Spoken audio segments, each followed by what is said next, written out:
Welcome to Built, Trusted, Chosen, the podcast for leaders and marketers in trades and construction, hosted by Wes Towers from Uplift 360. G'day, Trevor. It's good to have you on the show, Built, Trusted, Chosen. It's an honour that Dr. Andy, actually a mutual friend, connected us, and it's a privilege to have you here today. If you'd just like to introduce yourself real quick, we'll unpack it as we progress, but tell the audience who you are and what you're up to these days.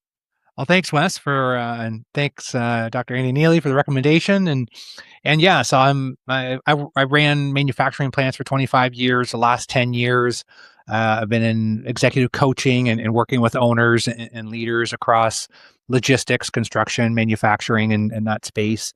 And just really learned a lot from my own mistakes, Wes, and and figured out, hey, you know what? Sometimes you need to be able to have better conversations, and it took me some skill and some learning of my own over 25 years. And then, I'm still learning today, man. I'll learn something from you on the show. No, I love your transparency and the way you connect. I mean, I've watched a bunch of your material, and I'm curious to unpack some of the lessons learned the hard way, because we all relate to those things. Certainly, my own journey feels like a series of lessons learned the hard way. But maybe unpack your early stages of those things and your story. Yeah, so I'm recording here from Stratfordville, Ontario, Canada. So I'm a Canadian, but I'm also a U.S. Citizen. So I go back and forth. I actually reside in Kentucky, and my parents have some health issues that I'm here for. And so I grew up on a farm, 10, 15 years of just farm work. And that's very relatable to construction. And then got into manufacturing and had some success, doing some greenfield launches, brand new plants. And obviously, when you're building plants, you're tied in construction and building material, and just definitely, I see like transportation, logistics, all that space. We kind of trade places sometimes, right? Because we have a lot of the same opportunities and sometimes the same problems. And I got into manufacturing leadership and running plants, and I was feeling pretty good about myself because we were really hitting some good numbers and doing well. And I had a morning meeting where I brought all the supervisors and engineers in, and I said, "Hey, this is where we're going. This is what we need to do. This is why we need to do it." Told them all the great, I had a lot of leadership experience. I was really smart, and so I went back to my desk, and my executive assistant, Amy, walks in. She says, "Boy, you really pissed those guys off." And I'm like, "What are you talking about? Took all these courses. I'm kind of laying it all out." She goes like, "I don't know, but they're not happy when they left that room, and they were happy when they came in. And you were the only person that was talking." I said, "Oh, okay." So I went and talked to a supervisor on the line, and I said, "Oh, how's it going?" They're like, "Fine." And I'm like, "Oh, one of those fine." So I'm like, "Okay, well, what's going on?" And he's like, "Well, you pull us all in the room. We're off. We got a good plan for the day, and then you pull out all this other stuff that's needed. Now everybody's running around and disorganized, and we're going to lose 10% production because of you." And I'm like, "Oh, this guy's confused. He didn't get it." But it wasn't him. It wasn't the supervisor who was confused. It was me. Right. And that was a really turning point for me of very humbling. And the fact of like, as leaders, because we get that responsibility. And, when you have a crew working on a job, right, we can easily disrupt that if we're not mindful of how we are impacting others with our own personal requests. And that was kind of the humbling moment of like, oh, I need to start asking more questions, and they don't need to hear my voice so much. Yeah, for sure. I suppose as leaders, sometimes you can be a bit of a whirlwind coming through with your own ideas when everyone is on the path for their day, and then you disrupt everything. Do you think it's personality types that are the biggest challenge in that, or what would you say? I'll open it to you. What's the biggest challenges for that communication, I guess, gap or understanding of each other? I'm a big fan of like, whatever your personality is, I like it. Like, I like who you are, right? Yeah. So it's like, I don't want Wes to be anybody different than Wes. And I'm not thinking that people need to just kind of show up with kids' gloves and, this and that in construction. That's not going to happen. But what I do want us all to do is just understand what the impact of our behavior is on others, right? So when we have that skill and we focus on that, we can make better choices on what part of our personality we want to amplify and when do we need to tile it down and for who. because I can tell you 30 years ago when I was working in plants and I've been on some construction crews and some are still the same today. It's like, hey, this is how it works out here. Okay. So it's my way or the highway. And we're in 2026. That's not working anymore. Right. So that's not going to be our future. It was, and it's not now. And if I think it's a really critical time right now that if we have to really look at differently, and I call it situational leadership, right? Like it's, and it depends on the situation, and we have to be so much more skilled. We can't just come in there and say, okay, this is the same message for everybody. This is just the way it's going to be. If we want people to be fully engaged and show up to work every day, we complain about people not coming into work. We really got to look in the mirror and saying, what are we doing to ensure they want to drive into work tomorrow? Yeah, 100%. I mean, and just you touched on something, the culture of the communication in an entity. The how do you scale that? Because when you're a small team, it's easy because you've got a handle of it's easier, I should say, because you've got a handle of who everyone is and how they operate. How do you create a culture where leadership is thriving and therefore the whole teams are thriving? Well, we're going to switch topic to chocolate. You like chocolate, Wes? Yeah, yeah, of course I I'm a like big chocolate. Some people don't. I gotta ask, but if you like chocolate, Right. chocolate fondues, right? Like they're kind of a little more of a throwback now. They're not as popular, but you can take a piece of banana or a pineapple and it's a fountain of chocolate, right? And it's a smaller ring on the top, and then the next ring gets wider, and the next ring gets wider. But no matter where you dip your banana in, the chocolate's not going to taste better than what it does coming out of the top. It's only going to be as good as what comes out of the top. It doesn't get better. And as those rings get wider, you're hitting more space, but it's not going to get better. So I look at it as this chocolate fondue effect, right? So it really depends on the behaviors at the top of the organization. So if your if your owner or your boss is a jerk, I doubt you're going to have really kind and connecting supervisors, right? Because we're Yeah. going to emulate some of that behavior. So it really does start there. Like our phrase is, we connect the top to the shop. Because when that happens, when we're truly connected, because most owners I know are good people with good intentions, and sometimes showing up in a way that they don't intend, but it's how people are perceiving it. And they think they're communicating a certain way, but they're not. So kind of tie that back into the chocolate effect is that, if our people at the top aren't asking themselves, how am I showing up today? Because how we show up impacts on how people feel, and how we make them feel determines the extent to which they can engage with us.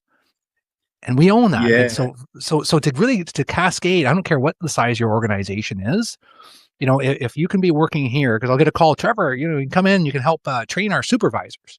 I'll say, okay, well, great. How's the management team? Oh, we're good. We're just busy. We just need you to come in here and do this. I said, okay, well, here's a number you can call because you're not gonna do this with me. But if you want to be engaged and you want to be a part of this from the top, now we're talking.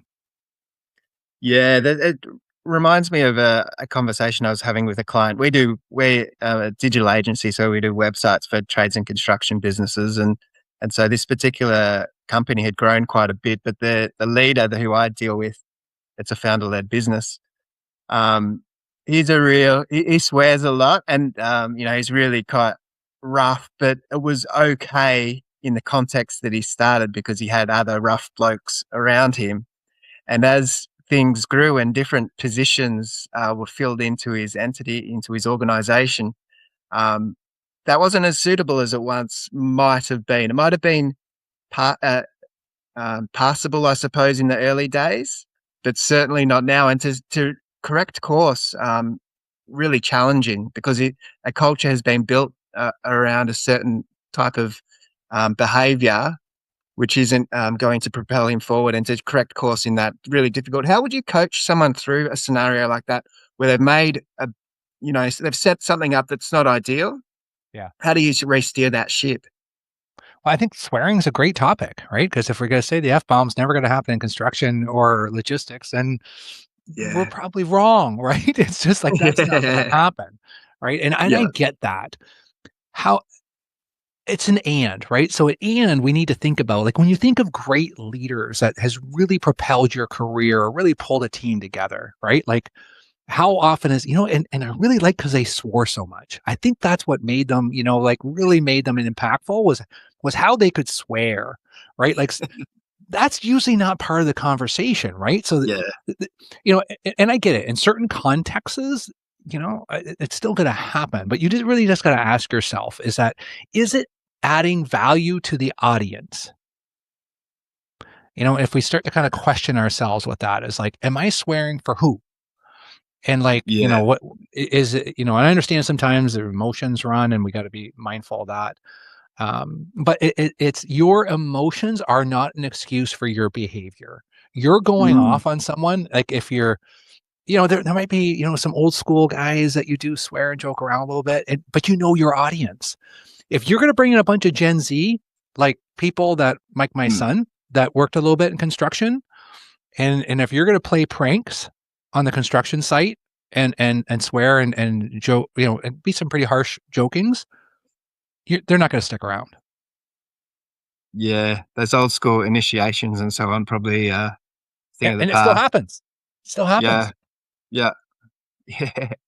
And so you mentioned the understanding people and that we're all different, the personality types. Getting back to that, what are some of the good questions that you might use as a leader to kind of open up those conversations? I guess some people will be naturally a little bit closed, and you've got to somehow pry them open and so on. W Have you got a few little tips that, Oh, questions yeah. people could use to help with that process? Well, I call, like, we have three gaps we talk about: how we show up, the one we just kind of mentioned, expectations, and then accountability. Because I'm a big fan of accountability. I believe it builds trust, but it's got to be done in that order, right? So the first one's that showing up one we just talked about, and for that one, it could be as simple as, hey, Wes, like, um, when am I at my best? Like, when describe to me, like, when I come into work or when I'm having a conversation with you, like, when am I most impactful? And then, try kind of paint a picture, right? Well, I like it, when you come and say good morning, you kind of ask about my weekend first, right? Like, it could be something as simple as that. And somebody else may say, hey, I like it when you just get to the point, like, so you kind of Mm. have those questions, and you can say, when do you want me to go away? Like, when do I make you upset? Right? When are those moments? Right? And so it's just having that conversation of, like, and I think that, when I'm on a site and I kind of hear, like, oh boy, here we go. We got to kind of, like, now we got to make sure everything's careful and everything. It's not that. It's just being a little more skillful, right? It's just kind of asking that, like, how am I showing up for you? Some people might not be comfortable with that, so that's why I kind of twist it into, like, when do you tune in when I'm talking, and when do you tune out? Just something like Yeah, that. Just get the conversation going. yeah, that's brilliant, and so the focus is on you being better, not them being better. That's the way I'm hearing it, which is a really great great way of framing a conversation, isn't it? It's, Yeah. because often, I suppose, as employees and team members, they might be feeling as though they're just constantly being judged and trying to measure up to a standard which they just can't quite reach or not quite sure how to go about that. Um, is that kind of the it feels to me those set of questions is about, first opening up your own vulnerabilities. Would you say is that the key? That, there might be some listeners that are going to stop listening right about now, because it's kind of like, if you don't have information that I can just kind of give that magic bullet and get people to do, so I can just tell them what to do and I can move on. I'm just, Yeah. I'm not going to apologize either. It's just, we're good enough. We can do this. You can do this. You, the listener right now that's listening, I promise you, if you just try this with one person that maybe you're struggling with a little bit, right? And I'm not saying that, we gotta, like, it's all our fault, but it does start with us, right? It does Yeah. start, the person with the highest level of rank in that room is usually their voice is going to be the heaviest. So if you come in there and you're kind of you know, it's like when I'm in a room here right now, Wes. When you walked in, if you when you when you came online with me today, I felt a little better that you were here, right? Like, I kind of lit up a little bit. Hey, Wes is here. We're gonna do the podcast. So are you the person that kind of brings the room up, or are you the person that brings the room down? Like, oh, Wes is here. Everybody kind of like stop and, like, so it's kind of like just kind of knowing that, like, how am I showing up? How I'm reading that room. So you got to kind of know that first. And then the second one, we get into expectations, and it's just asking, like, and this is the hard part, because it's like, we just want to be able to tell people, like, Wes, this is what I need you to do on the podcast. This is how I need you to do it. We good? And then we're like, well, they didn't do it.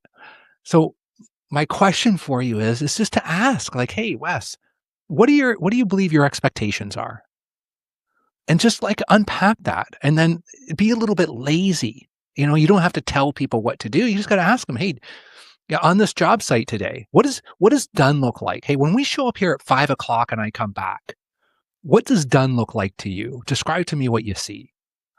If we could take Yeah. that framework, now we got a conversation, and now it's the crew's idea, right? It's like, hey, I told the boss we're going to have this much done by 5:00, and this is how we're going to get it done, as opposed to, yeah, I was told we got to figure out how to somehow jam this and get this into here. Yeah. And just thinking that through as well, I suppose the timing of these conversations, it's better to invest in these relationships when something hasn't gone horribly wrong, but that's the time you kind of need to. But if you haven't invested in, sometimes something might be built and it's not spec and it's going to cost a whole bunch of time and money to rectify the situation. And someone is typically to blame for these things because someone's not read, not followed the guidelines or so on. So But hold on a how minute. do you have those difficult conversations where, yeah, go on, you have something Yeah. to share in that? Well, that excites me, Wes, because that is going to happen. Even when you're doing this, you're going to have exceptions, right? Life is full. Construction has exceptions. Yeah. But when that happens, I want you to ask the question: when you made that decision and you built it in that spec, like, what was your decision making process in the moment? Like, describe to me what was going on, right? Because if it's not built to spec, I want to understand, because I hired you for a reason. You're a part of this team. I think, and I hope, if you're working for me, that you came in with an intention to do a good job. So if the job's not good, help me understand how do we get here? What were you thinking? Because as opposed to saying, why didn't you do it this way? Whose Yeah. fault is this? Who's responsible for this? If we can kind of Yeah. flip our thinking and kind of say, well, that's interesting. I certainly wouldn't have built it this way. And I would have expected you wouldn't have, but it was. Mm. So where's the disconnect, man? Let's talk that through, instead of just like putting the hammer down. Let's kind of like, okay, well, how do we get here and how do we not get here again? Yeah. That open-ended type of question to allow them to answer any way they want to. I love that. Just to keep the dialogue going. And the other thing, so that's things go wrong on site, building things, but also things go wrong in people have challenges in their personal lives, and these things are going to be manifested in the workplace as well at times. What how much of that do you sort of deal with, or where are the boundaries, I suppose, in all of that? Well, that brings me to the third gap, that accountability Ah, gap, cool. right? So, Yeah. so if you've done your job up front, right? So we got this conversation, we got a little bit of feedback. We're not getting deep, touchy feely. I'm not going to ask you to go too crazy here, but you have some level of rapport in how you're showing up for each other, and you've got some baseline of expectations. So now comes the accountability, right? So you said that, hey, you had the week to finish this job, and you knew it was due on Friday, but now you're coming to me saying that, you had these problems. Could be personal problems, could be whatever. But when we do a good job in front of it, when we get in front of it and we have good expectations up front, then we kind of get that accountability, because the transparent accountability is that, no matter what, this job has to be done in a week. And if it can't be, and it can't be, it's your job to come to me and say, hey, I need some help. And that could be from a personal standpoint. I'm going through it right now. Myself. And I've gotten in front of it and saying to some clients that, hey, I got my parents are, my dad's not going to make it, and I want to be here with them. And this is the plan, right? So, and everybody's totally understanding. So that's why it's like, you got to show up and make sure that they feel that that you've opened up the door, that if there is a personal problem, you can come to me. Because most of us have had a dad or a mother at some point in their life, or a sibling or somebody that, we're all going to be in that situation. And that's where you actually earn more capital as far as people capital, right? Because now you're more vested. It's like, hey, I know I can come to Wes. But what's not okay is just showing up on Monday and the job's not done and nobody's brought anything up. That's not okay either. That's why it's got to be transparent accountability. It's okay to have personal problems. It's not okay to talk about, and you don't have to tell me all your detailed personal problems, but we just have to have some level of rapport to say, we got to communicate to what's going on the best we can. Yeah, 100%. I love that. And yeah, you're right that when you do open up with personal challenges of your own, then other people are more likely to do the same when the time comes for them as well.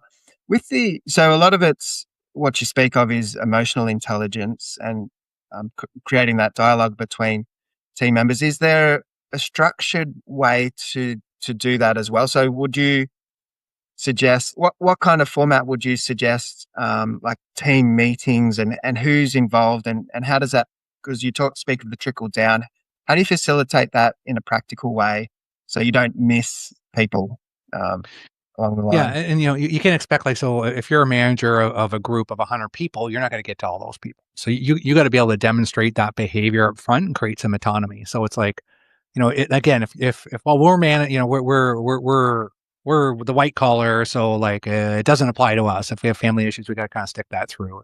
But that doesn't work either. We have to, we're all humans. We all have that other personal aspect.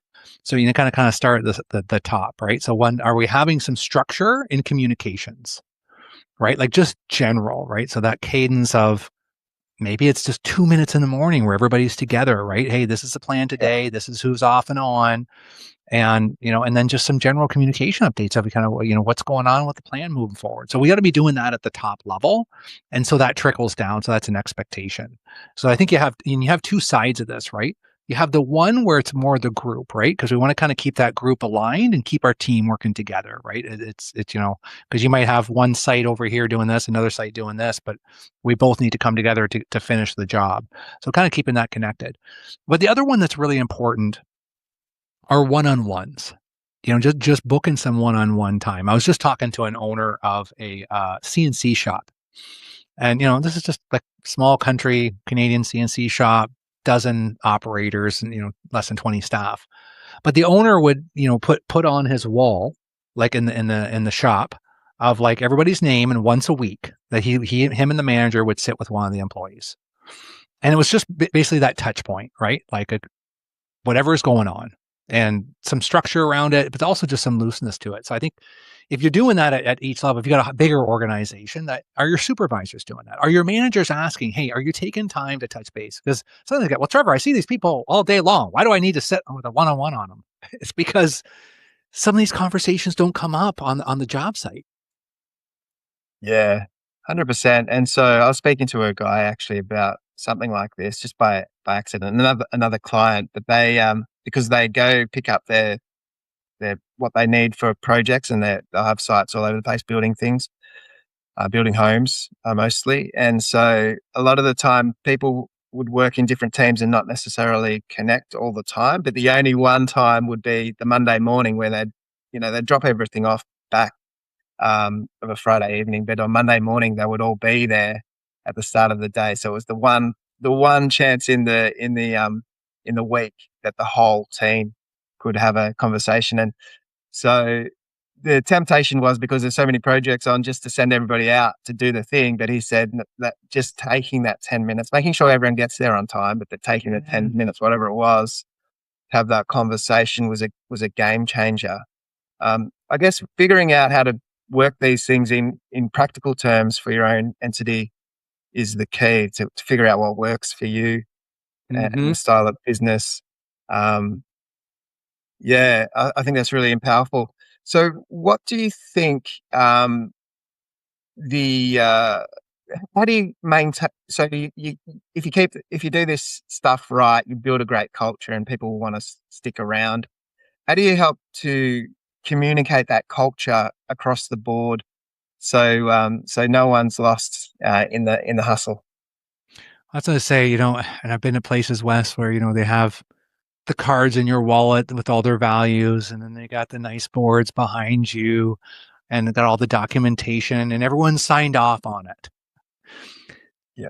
The behaviors have to match the window dressing, right? So you can say this is your culture, but again, it really kind of starts from that top. Like, are we? And that's why I wish there was a shorter version to this, but it's just it is, you are who you show you are.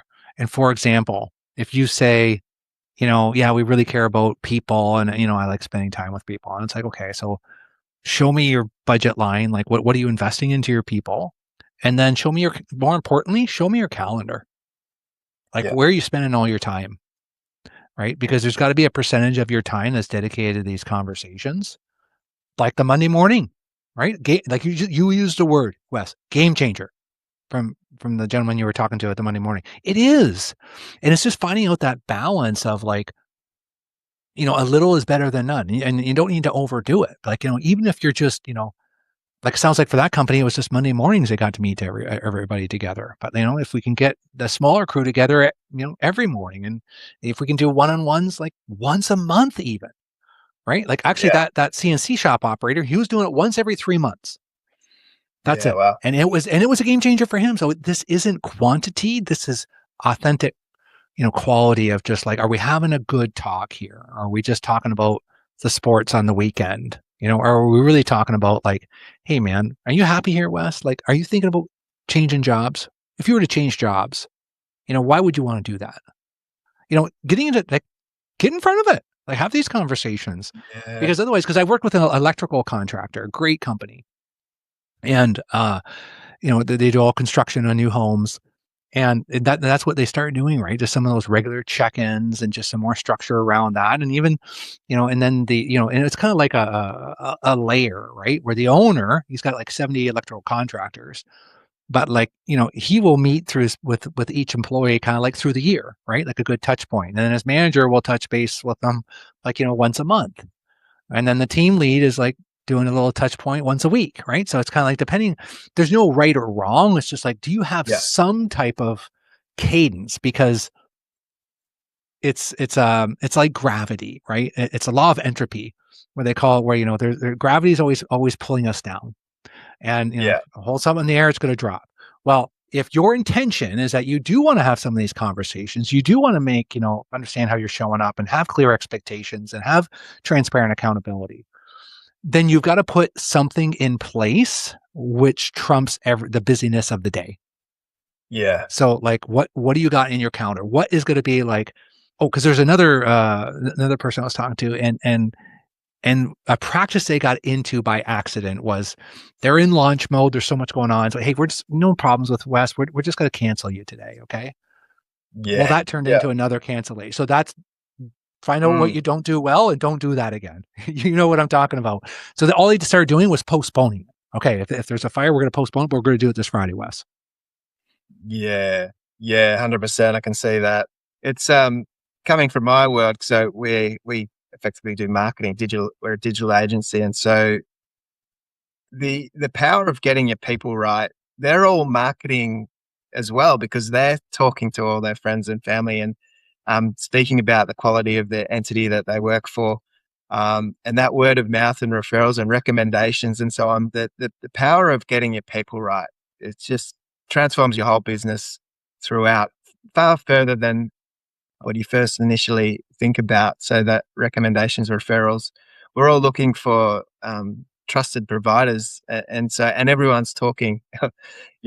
People are talking if they've got a bad experience at work, but they're also talking if they're getting a great experience, and recommending the business to those that need it. I just think it's such a powerful way to get chosen, to build a great culture, build great team, Yeah. great people. It's to go to your analogy of trickling down. It's trickling down for the people, but it's trickling out to your marketing and your reputation Yes. out there in the bigger world. So Those are really your cool. marketers. Like, I want to see on your Yeah, website. I want to see your people. I want to talk to them. yeah, Like, I want to know, like, how are they being treated? Because how that electrical contractor that comes to my house is being treated is maybe a reflection of how he's going to treat my house. You know what I mean? Like, so, yeah, so that kind of spreads to the community, and that's your brand. And it's kind of like, well, yeah, why not yeah. do that? People buy from people. Certainly when it's a larger investment. I mean, there's impulse buys that you can buy a widget online that's no thought behind it. But if people are parting ways with a fair bit of money, they're doing their research. They're going to find out everything they can about a company before they part ways with a significant investment. So getting this stuff right, really powerful. I think I always like to ask, was there a question I didn't ask that I should have? Well, I'll answer that with a quick little story here, and we'll tie this Yeah, back to cool. how you're showing up. Yeah, So it was about 6 years ago, and I was working in the United States, and my son's in Canada, and I would come back, and I kind of see him. So I get there, I knock on the door, it takes forever. I give him a hug, and then I got this awful smell in his apartment. He's first year college, and it's not the smell you might be thinking of because marijuana is legal in Canada, but it was more like garbage and old socks. And I'm yeah, like, Dyson, like, what's going on here? And I named him that before this vacuum cleaner came out. It's a pretty popular vacuum cleaner. and but this is before it came out. And it's just like, what's going on? So I'm frustrated, and I'm like, man, I just want to drink a water at this point. So we make our way to the kitchen, and I spot this countertop camouflaged by dirty dishes. Right. So and what can I not find? Just glass, clean glass. And I'm like, man, like, you need to do some dishes, right? Like, you got to shape things around here. He's like, you're not in a very good mood. So I leave there. I'm frustrated. I come all the way, and it's just like, I feel like I'm wasting time. Talk to my now wife, Diana, and I'm like, can you believe this? And she's like, do you think there could be something else going on? I'm like, yeah, but you can still take out your dishes. You could take out your garbage and do your dishes, right? Like, come on. And so anyway, so I go there the next time. If you can believe it, those dishes are still there, Wes. I'm about to lose my mind. And but I'm like, okay, if I'm not a little more curious, right? If I'm not thinking about how I'm showing up, if I'm not going to be a little bit more curious, I'm going to get the same result. So if I want to see a change in him, it's going to have to start with me. So I said, hey, like, what's going on? How you doing, man? He says, Dad, I'm just kind of hanging on right now. I just broke up with my girlfriend. I'm struggling with school. I'm stressed out, and I need your help. And I'm like, man, like, yeah, I didn't have a clue, right? Because the problem we see on the surface is the one we want to fix, right? I wanted to help him so he has a clean place and dirty dishes. It's like, I got a hammer. I'm looking for a nail, like everything looks like a nail. yeah, And then so I say, how can I best show up for you? And he says, Dad, I can't stop drinking. So that's where I kind of come back to this, Wes, is that this isn't just about the culture, your people, and the marketing. This is about us as people, right? And really understanding. And you kind of said earlier, Wes, was, like, what about those personal problems and stuff? If you see a behavior change with someone at work, go up there and say, hey, man, what's going on? Like, you're off. And you may find that out. And sometimes, Wes, I didn't do that because I just didn't have the skill, or I didn't have the courage, because I was afraid of what the answer was going to be. I didn't know how to answer it. So I think, as we just kind of lean into that a little bit more, and because right now, my son Dyson, he is in February next month, he's going to be 5 years sober. He's going to be getting a coin, and I don't know if he's sober if I didn't make the change. So think about that for not yeah, only your organization, but your personal life, because those behaviors, I always like to say, you can't be this way at work, but I'm like this at home. We're the same yeah, person. I don't know, unless you kind of switch out. That's kind of my view. So I just, we all make mistakes, and we miss some stuff, but I mean, the problem's usually bigger, right? And I would just encourage you all listeners that, today, when you get on the site, if you see something odd, just say, hey, what's going on? And you might just really help the job site, your branding, and people's lives. Yeah, that's a powerful story, Trevor. I love it. Just the making space. He was obviously self-aware enough to know there was internal conflict going on, but needed that space to be able to speak that through. So well done on your fathering in that scenario, and everything you're doing with your work. Maybe this is a good time to tell everybody how they can connect with you and find out more about what you're up to.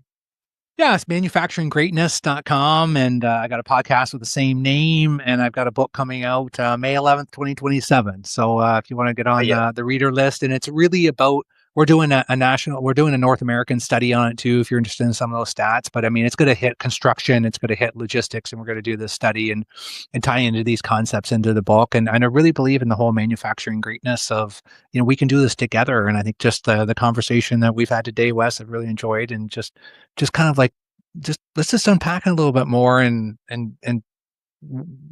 I did some good fathering stuff. I made a lot of mistakes too, but I think if we all have the mindset of like, are we a little bit better than we were yesterday? And that's kind of like what I subscribe to. So if that interests you, then follow along. that's absolutely, Trevor. I'll put those the link in the show notes as well to your podcast, but also your website as well. Been a honor to have you on today. Thanks so much. Thanks, Wes. Appreciate you. Thanks for listening to Built, Trusted, Chosen. Brought to you by Uplift 360. Visit uplift360.com.au.